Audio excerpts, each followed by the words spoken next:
In the past 10 months, the Lloydminster RCMP have attended 38 opioid-related overdoses. That's over double the amount recorded in 2018.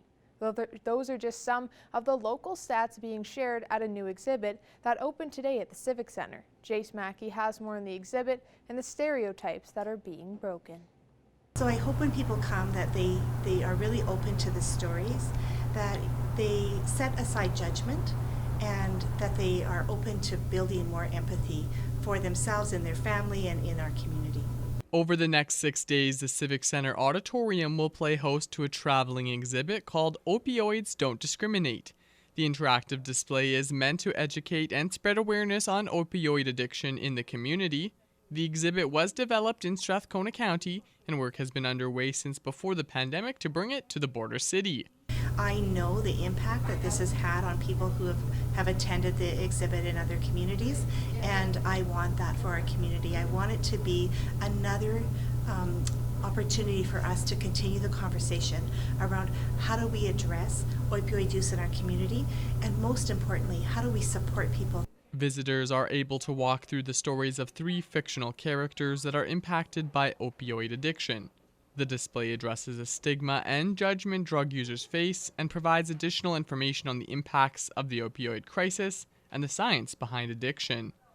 While the stories are fictional, they are based on real life. One of them is a mom who, is separated from her husband or divorced from her husband, and has a child that struggles unknowingly with addiction. Another one's, a 16-year-old kid. Another one's, your buddy that you play hockey with, right, who, twists his ankle and it gets prescribed. I mean, people don't set out to become drug addicts or criminals. The hope is that people that attend this exhibit will walk away with a new perspective on the opioid crisis and will be able to take steps to help people they care about. Mayor Gerald Albert says his perspective changed after walking through the display. When you think of an adult having a sports injury leading to an opioid crisis, no, that couldn't happen. I challenge you to come down and see firsthand what can happen in one's life. Having gone through major surgery, I can easily understand dealing with pain. And when that pain does not go away, it's a serious issue. And I think that people experience pain in various formats. It's a powerful exhibit. I don't think anybody that feels can walk through this and not get something out of it. The exhibit runs until the 7th with a keynote presentation on Friday and closing speakers on Sunday.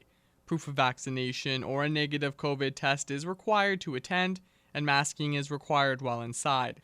Hours and more information can be found at lloydminster.ca/opioids. For Primetime Local News, I'm Jace Mackey. Now that we're into November and the temperatures are getting colder and colder, overnight shelters, including the men's shelter in Lloydminster, are becoming busy once again. The Lloydminster Men's Shelter is a 28-bed shelter which also provides meals to those who stop in. When the weather starts to average in the single digits, they slowly get busy, but the shelter says they've already had full nights. We have already been at capacity when the weather started to turn cold, so that's always a concern for us. When we're at capacity, some days at this time of year, I worry about the winter to come.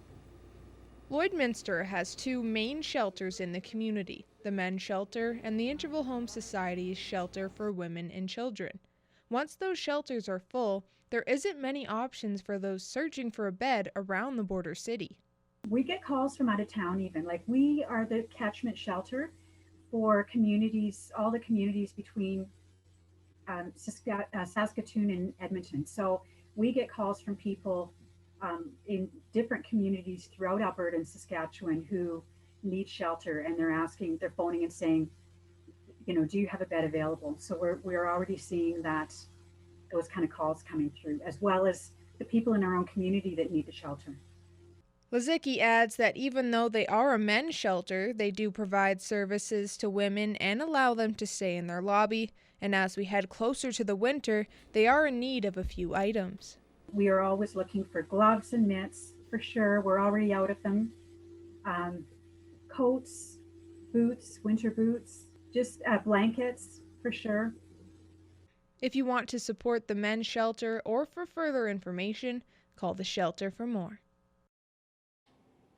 SGI has a new traffic safety spotlight for November, and it's focusing on winter driving and intersection safety. They want to remind drivers before the first snowfall hits.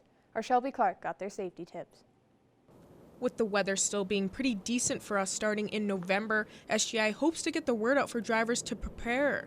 Intersection safety is also a big reminder since SGI believes these two topics intertwine, often in collisions. About 45% of all collisions that happen in Saskatchewan happen in or around intersections. And there's a reason for that. There's a lot of stuff going on at intersections. There's other vehicles and they're coming across your path. They might be turning left or just driving on the perpendicular street. Road conditions in the winter season add more obstacles for intersections and driving in general. McMurtry says some solid tips are increasing your driving distance from other vehicles and driving at an appropriate speed when conditions worsen. Starting to think about making that appointment to get your winter tires put on. Winter tires, of course, perform much better in cold temperatures and when the road conditions are compromised by ice or snow or slick or slippery in some other ways. You're also sharing the road with other people, and you have to assume that they're not always going to do what they're supposed to. So it's another good reason to always buckle up. Along with advice for drivers when they're on their trips, SGI is warning people to prepare ahead of time before hitting the road as well. So that means fully cleaning off your vehicle, the glass in the front, the sides and the back so you can see. Also cleaning off your tail lights and your headlights so you can see and be seen as well. And that's another great way to help prevent a collision in the winter driving conditions. However much drivers plan to use these tips, SGI hopes everyone stays safe out there this winter season. Shelby Clark, Primetime Local News. Now our Shelby Clark will let us know if we can expect any winter driving conditions around the border city.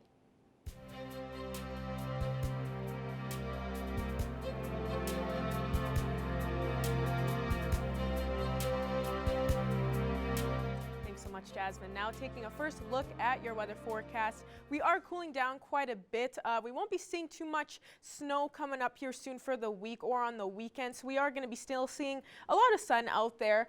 We are at 6 degrees here in the border city with a mix of some sun and cloud, but we are still seeing a little bit more sun peeking behind those clouds, so it is feeling pretty warm outside today.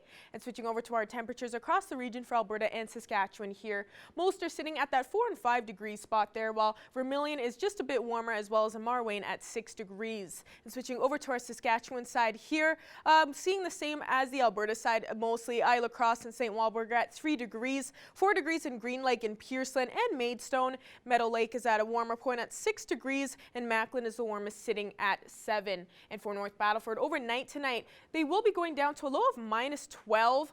They will be seeing more clear skies. They won't be seeing much clouds in sight, so we are cooling down quite a bit for this as we head more into the winter season, seeing those double-digit lows now as we are seeing in the evening. And tomorrow they will be seeing 5 degrees there with a mix of some sun and cloud. And switching over to Cold Lake here overnight, they will be going down to a low of -10, so they will be cooling down quite a bit as well. And tomorrow they will be seeing around the same at 4 degrees, and they will be seeing a little bit more sun peeking behind those clouds. And looking here in the border city, overnight we'll be going out to a low of -11. And yes, we will be seeing a lot cooler conditions throughout the night. We will be seeing more clear skies, and we warm up just a bit tomorrow to 6 degrees, but we will be seeing more cloudier skies rather than some sun is what we've been seeing today. And switching over to our 3-day forecast for here in the border city, as I was saying, for Wednesday we will be seeing a little bit more cloudier skies at 6 degrees and a low of -11, so we are cooling down quite a bit and seeing that wind chill at -8 there. Thursday we will see a mix of some sun and cloud at 8 degrees, so we will be seeing a little bit more sun later on through the week. And Friday, just in time to start off our weekend, we'll be seeing 9 degrees with a little bit more sun peeking behind those clouds. That's the first look at your weather forecast. We'll have more news coming up after the break.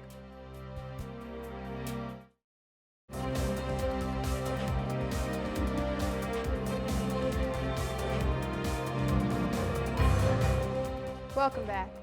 Even with economic barriers in place, the amount of Indigenous farmers in Canada has been growing since the late 1990s. While that number is growing, there is still work that needs to be done to make farming more accessible for Indigenous communities. Jillian Coate has more. Today, I'm joined by Sean Sunias, who is the Director of Indigenous Relations with Farm Credit Canada. Today, we're discussing economic barriers within Indigenous agriculture. Now, Sean, I know that this issue is very multifaceted. Could you outline some of the key economic barriers that farmers within Indigenous communities are facing? Well, I think the number one kind of barrier that most Indigenous entrepreneurs face, particularly First Nations on reserve, is access to capital because of the way the Indian Act is structures land. For First Nations, it's held for their benefit and use. So it's not something that can be leveraged or mortgaged in any fashion. So security has been something that's gotten in the way for lending on reserve. A lot of financial institutions have not explored any kind of creative ways to deal or mitigate that issue. So certainly that's something that FCC has taken on and created some processes to find different ways that we can have that comfort in lending and still have our processes and things that we need to have in place be present. So I don't know what, like, if you had any specifics, questions around like that, or Yeah, no, I did actually. In my research prior to speaking with you, I saw that you do speak a lot about economic reconciliation. So first off, what does economic reconciliation entail? And secondly, where would you say that we are in the journey of reconciliation? Is it closer to the beginning, or is it, a couple of stages down the line?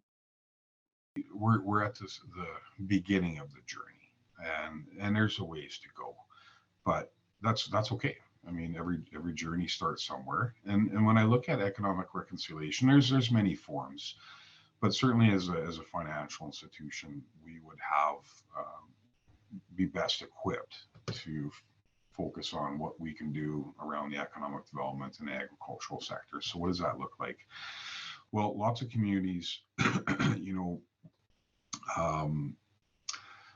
they have successful, diverse, sophisticated business holdings across a variety of sectors. But the one that often is the blank spot, even for very advanced communities, is agriculture. So we need to make sure that communities are aware of the sector, what it does, what it includes, what's the economics of it, understanding the metrics. Our communities need to make informed decisions. They don't have infinite resources. Quite often they've got a dedicated financial package that's intended to gather lands, back through tree land entitlement, specific claims, and other processes. And what we've seen many communities do is lease those out, right? So they've purchased it from a farmer in a local area, and then they just said, well, we're not in a space right now to do anything with it. Would you like to lease your land and continue farming? And that's worked very well for communities. They got cash flow, they developed business acumen, and kind of expanded in other areas. But they've kind of maybe struggled on transitioning from what I would term leasers in agriculture to leaders in agriculture. And I think they can reassume and reassert that role. We just have to find ways that, can create some ease and understanding, because a lot of folks can look at, the agricultural sector and say, well, that's really risky. And this last year, probably for a few, didn't put a real positive lens on agriculture.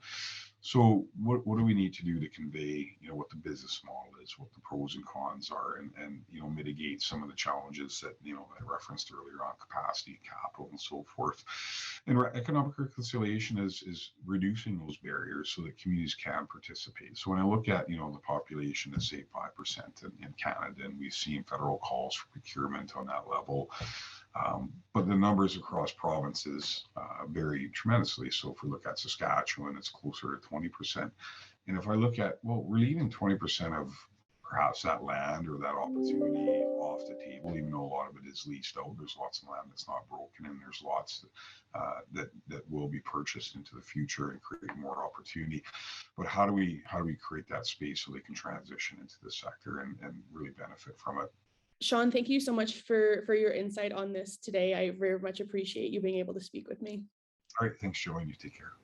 Now we'll take a look at your agriculture prices.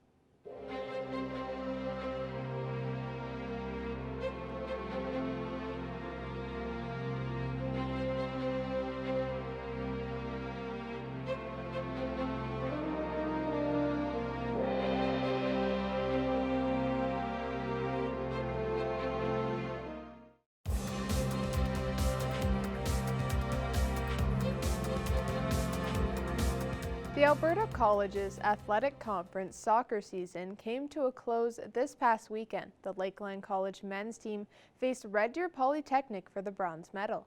After drawing 2-2 through 90 minutes, the game required penalty kicks. The Rustlers would end on the wrong side, losing 5-4 in penalties. Through the regular season, the men went 4-1-1, finishing second in the North. The fourth place overall finish is the best finish from the men's program since their bronze medal in 2014. Now Shelby Clark will take a second look at your weather forecast.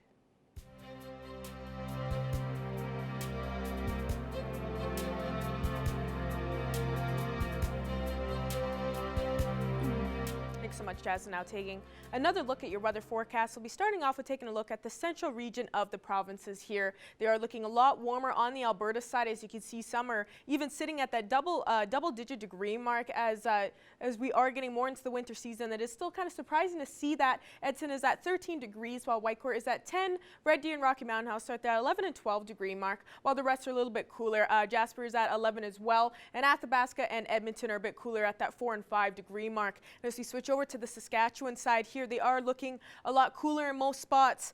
Cold Lake is at 5 degrees as well as in Prince Albert. Meadow Lake is at 6 degrees. Saskatoon slightly warmer. They're sitting at 7, and Melfort is at 4. And as we switch over to our northern region of the provinces, they are seeing some cooler temperatures, but most are still seeing the same as what we are seeing in the central region. 4 in Uranium City there, as well as in South End, 2 degrees in Wollaston Lake and Stony Rapids. Flin Flon is at 3 degrees, while the rest are at that 6 and 7 degree mark. And switching over to this side here, 3 degrees in Peace River and Slave Lake. Grand Prairie is a little bit warmer at that 9 degree mark. 5 in Fort McMurray and 6 in Fort Chipewyan, and high level is at 4 degrees. And as you switch over to our southern region, they are seeing some warmer temperatures, especially in Calgary. They're sitting at 14 degrees. Medicine Hat is sitting at 11, while Coronation and Lethbridge are both at 6 degrees, and Banff is the coolest, sitting at 4. And switching over to this side here, they are seeing cooler temperatures compared to what the Alberta side is seeing, even in the southern region here. Yorkton and Estevan are at 4 degrees. 5 in Regina. Moose Jaw is at 6, and the rest are sitting at 7. But as we go back across the region of temperatures overnight tonight, we are cooling down quite a bit for our lows as we are, yes, heading into the winter season. Provost will be seeing the coolest at that low of minus 14 mark there. Paradise Hill, Murnum, and Wainwright will be seeing a low of minus 13, low of minus 12 in Unity tonight. Meadow Lake and Pearson will be seeing a low of minus 11. Bonnyville will be seeing a low of minus 10, and Isla Cross will be the warmest, seeing that low of minus 6 mark. But most spots will be seeing clear skies throughout the night, while Murnum will be seeing a couple clouds in sight. As we go through the temperatures overnight into tomorrow across the region, we will be warming up just slightly a bit, a couple degrees warmer in some spots, ranging from around, as you can see, 4 to 6 degrees in most areas. Provost will be seeing 8 degrees tomorrow. Edmonton will probably be seeing the warmest at 9 tomorrow, and Isla Cross will be a little slightly cooler, sitting at 3. As we end off with our 7-day forecast for here in the border city, Wednesday we will be seeing more a mix of some sun and cloud there at 6 degrees. Thursday will warm up just a bit to 8 degrees, and we will see a little bit more sun. Friday, starting off the weekend, will warm up just a bit compared to what we've been seeing last weekend, with 9 degrees on Friday with more sun peeking behind those clouds. Saturday and Sunday we'll see 8 and 6 degrees with a mix of sun and cloud on both those days. Saturday we may see a chance of some precipitation there. And starting off next week, we'll be cooling down just a bit with 4 on Monday, and Tuesday we'll be seeing that 1 degree mark. That is another look at your weather forecast. We'll have more news coming up after the break.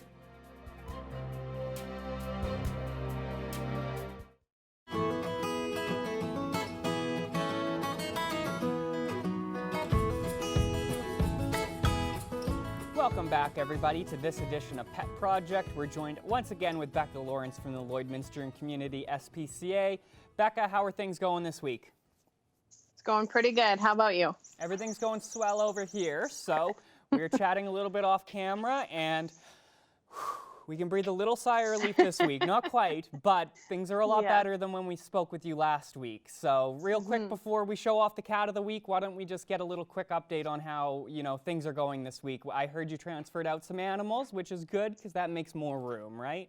Yes, yeah, we transferred out 9 to Safe Team in Edmonton this last week. So on Thursday and Friday, I believe. So we had a busy couple of days doing that, but it was nice. I mean, 9 doesn't seem like a lot with how full we are, but it really made a difference here in the shelter. So we're happy about that. But then, this week we're hoping to find homes for the rest of them during our fall feline frenzy. That's right. So we do have some events coming up this week. So we'll get to those in a second. But just real quick, why don't we talk to, we got a cat lined up, Lilith. We got an interview with Lilith this week. So why don't we chit chat with her for a second here, Becca? Yeah, this sweet girl here is Lilith.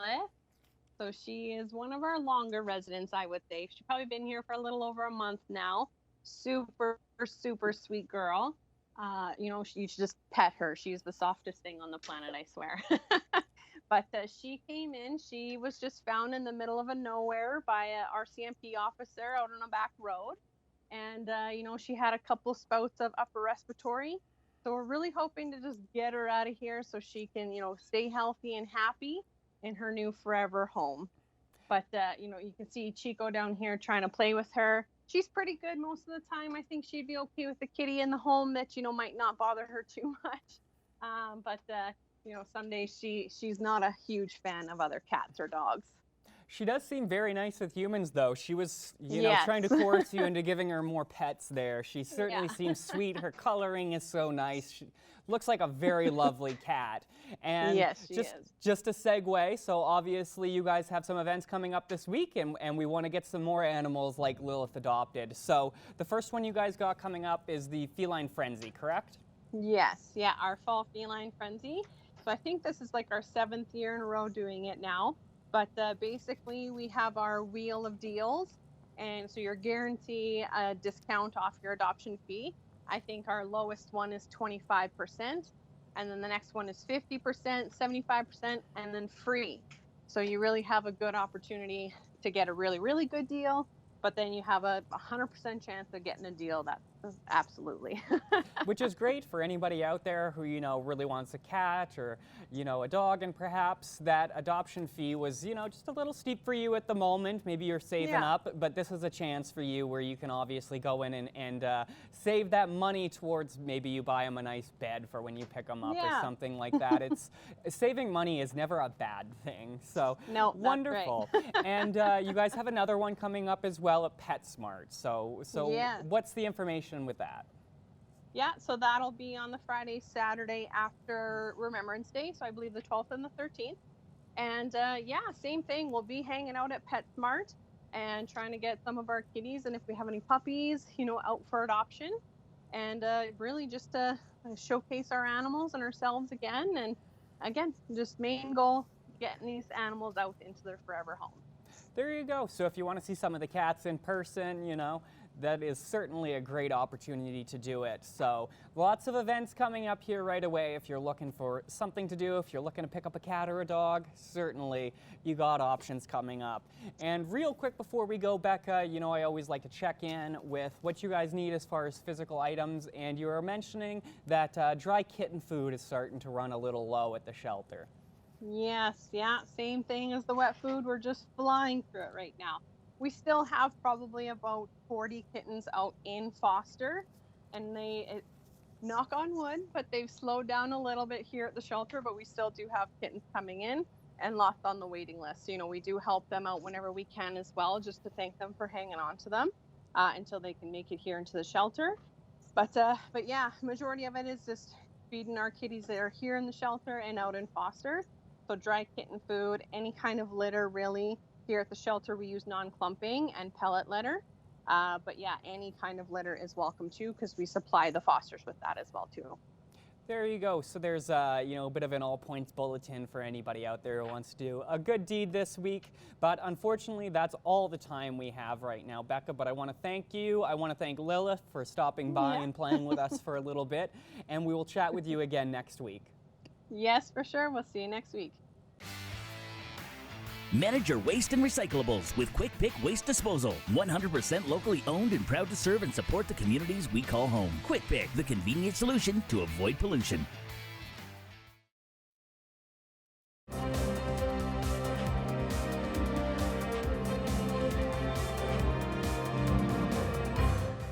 Today, I'm joined by Brian Robinson from the Lloydminster Cross Country Ski Club to talk about what this year's season will look like. So last year, we saw a big rise in the popularity of cross country skiing. Are you expecting that to hold on for this year as well? Looking that way with this fourth wave happening and with all the uncertainties with getting together in large groups, I'm seeing lots of interest in cross-country skiing again for this winter. Yeah. Getting lots of emails, people wanting to rent skis for this upcoming season.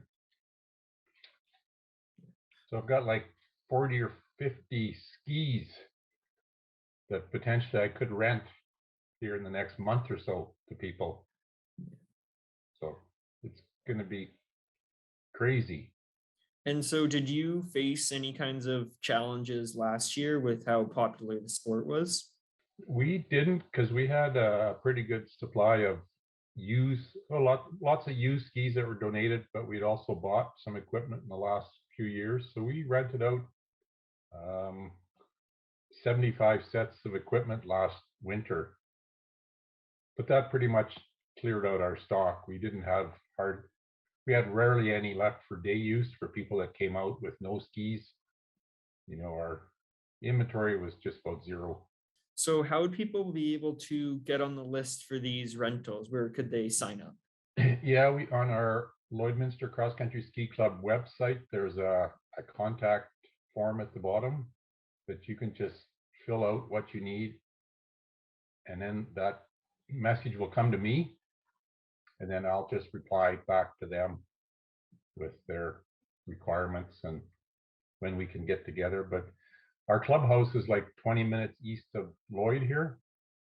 So we have to meet the people out there for proper sizing of boots and skis and poles and stuff. So how many sets of skis do you have available to rent? Well, I mean, like I said, we had 75 or 77 rented out last year, and that pretty much took our stock down. So if we get this other stuff, we'll have over 100 sets of equipment to rent out. And so are there any changes that are going to be made for this year's season to just account for the more people out there? Well, we're changing, we're just kind of modifying some of our trails out there so we can, because there's lots of hills and valleys out there where we ski, but we're trying to get some easier trails set up for newcomers and people that just like skiing out on the flat ground without any hills. So we're doing a little bit of that, but we also set our trails at the Lloydminster Golf and Country Club, as well as Rolling Green. We set trails there last year as well for half the season. So, and those are all pretty flat terrain, and they're good for the new skiers. And does the club offer any kind of programs for new skiers or people who are wanting to try out the sport? Well, that's a good question, because last March, one of our fellows that's a very excellent skier and done lots of training and teaching, he did some courses last year at the golf course, and he just set up a bunch of ski trails on the first number one fairway, and I think he had like 3 groups of like 6 people per group, and it was three different sessions, I think, that he did. So we had over 20 people come out to these 3 different sessions with him, and he's very knowledgeable. He's taught kids how to ski back in Saskatoon, and so it was very worthwhile, and hopefully he'll do that again this year because it was very well received. And where would new skiers be able to find more information about the sport? Oh, just our Cross Country Ski Club website is probably the best place. There's not a lot of information on there, but at least there's contact information. And I mean, we're having an AGM actually this Wednesday. It's going to be a virtual through Zoom. But best way is just to go to the website and get a hold of us through there. Now it's just a matter of waiting for the snow to come, I guess. Thanks for taking the time to meet with me. We'll be ending off with taking another look at your 7-day forecast here. Wednesday, we will see a little bit more cloud coverage at 6 degrees and a low of -11. We are cooling down for those lows, but we will warm up quite a bit throughout the week and on the weekend here. Thursday, we'll see a mix of some sun and cloud at 8 degrees. Friday, we'll be starting off the weekend just in time, a little bit warmer at 9 degrees, and we will be seeing a little bit more sun peeking behind those clouds. Should be a beautiful day Friday. Saturday and Sunday, we'll see a mix of some sun and cloud on both those days. 8 degrees on Saturday and 6 on Sunday. And we'll be ending off and starting off next week with a little bit cooler conditions at 4 degrees on Monday with a mix of some sun and cloud as well. And Tuesday we'll see that 1 degree mark with a little bit more sun. Thank you for joining us on Primetime Local News, and have a great evening.